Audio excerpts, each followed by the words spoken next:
Salam Indonesia.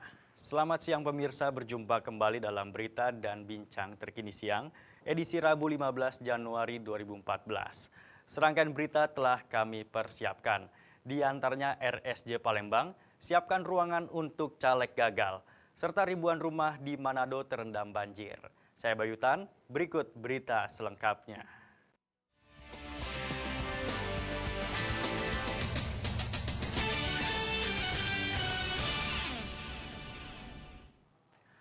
Petugas Direktorat Kriminal Umum Polda Sumatera Utara tangkap 9 bandar judi togel dari berbagai wilayah di Sumatera Utara.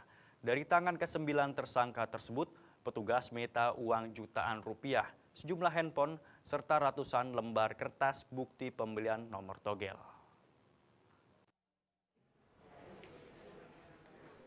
Petugas kepolisian dari Polda Sumatera Utara berhasil mengamankan 9 bandar judi togel. 9 pria yang sudah lanjut usia ditangkap dari berbagai daerah di Provinsi Sumatera Utara ini. Kumpulan pria yang rata-rata telah berumur lebih dari 50 tahun ini hanya bisa tertunduk di hadapan sejumlah awak media di salah satu ruangan yang berada di gedung Direktorat Kriminal Umum Polda Sumatera Utara.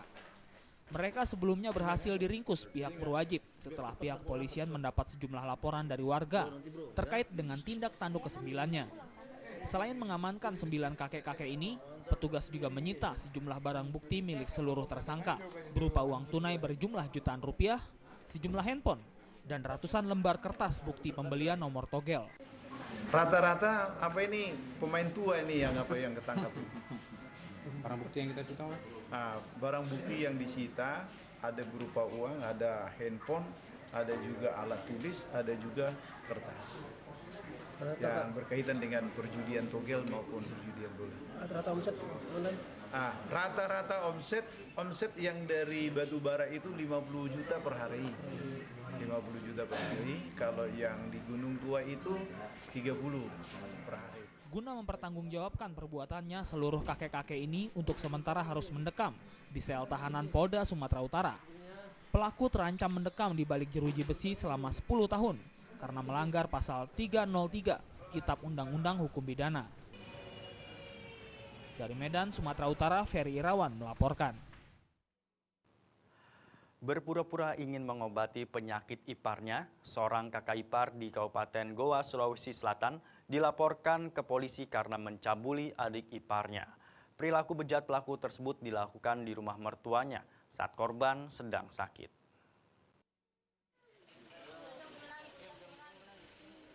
Korban pencabulan ini hanya dapat menangis saat memasuki ruang sentra pelayanan kepolisian terpadu SPKT Polres Goa, Sulawesi Selatan.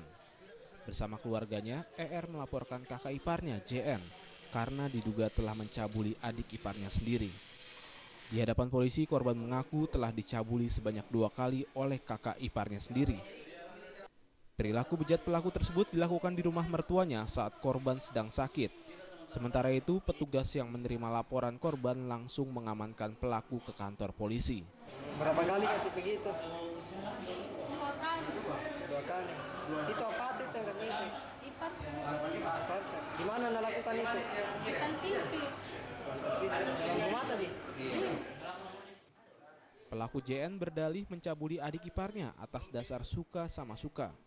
Petugas SPKT Polres Goa yang menerima laporan korban mengatakan korban dicabuli selama 2 hari berturut-turut di rumah mertua pelaku dengan berpura-pura ingin mengobati penyakit korban. Ini modusnya bagaimana? Ya itu modusnya orang pura-pura untuk bisa mengobati orang sakit. Sementara orangnya ini kan sakit-sakitan itu korbannya. Pura-pura bisa mengobati. Ini korban diapakan ini, Mas? Iya. Dia perkosa atau apa? Dia perkosa. Kali 2 malam berturut-turut. Guna pemeriksaan lebih lanjut, kasus ini langsung ditangani petugas Unit Perlindungan Perempuan dan Anak PPA Polres Goa. Sementara pelaku terancam Undang-Undang Tindak Asusila dengan ancaman kurungan di atas 5 tahun penjara. Dari Goa, Sulawesi Selatan, Fahru Rozi melaporkan. Kita ke Lampung pemirsa. Sebuah anjungan tunai mandiri ATM yang terletak di kawasan Universitas Lampung dibobol kawanan pencuri. Selain merusak ATM, pelaku yang diduga lebih dari 1 orang ini juga merusak kamera CCTV yang ada di dalam ATM. Sebuah anjungan tunai mandiri ATM Bank BTN yang terletak di kawasan Universitas Lampung, Bandar Lampung dibobol kawanan pencuri. Para pelaku yang diduga lebih dari satu orang ini masuk ke dalam ATM dan langsung memutus kabel CCTV. Aksi para pelaku yang beraksi pada siang bolong itu gagal membawa berangkas ATM lantaran kepergok warga. Meski kepergok, pelaku berhasil melarikan diri. Percobaan pencurian mesin ATM tersebut langsung dilaporkan ke Satpam kampus dan aparat kepolisian Polsek Kedaton. Pihak Bank BTN mengatakan ATM yang terletak di lokasi kampus Universitas Lampung hanya dijaga oleh pihak keamanan universitas dan baru diisi pada hari Jumat sebanyak 200 juta rupiah. Dari taksiran kita di dalam situ. Kemarin hari Jumat kami isi 200 juta dan sekarang belum tahu ini karena belum berangkasnya juga belum terbuka, alhamdulillah. Enggak dijaga ini Pak ya? Ada penjagaan dari lingkungan. Ya. Aparat kepolisian Polsek Kedaton bersama tim identifikasi Inavis Polresta Bandar Lampung yang tiba di lokasi langsung melakukan olah tempat kejadian perkara. Para pelaku diduga melancarkan aksinya di saat keadaan kampus sedang sepi karena hari libur dan tidak ada aktivitas kampus.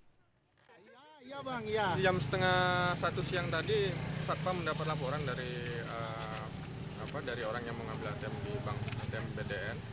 Kemudian kita cek sama-sama dengan petugas dari BTN juga. Kondisi lagi sepi waktu kejadian. Kondisi kita pastikan dulu jam berapa kejadiannya karena kondisi di sini kan cukup sepi ATM BTN. Jadi kita pastikan dari CCTV yang ada. Pihak bank masih mendata dan memastikan jumlah kerugian akibat pengerusakan ATM tersebut. Sementara itu, kasus percobaan pencurian ini masih dalam penyelidikan aparat kepolisian sektor Kedaton dan masih memburu kawanan pencuri yang sudah diketahui identitasnya tersebut. Dari Lampung, Romiko melaporkan.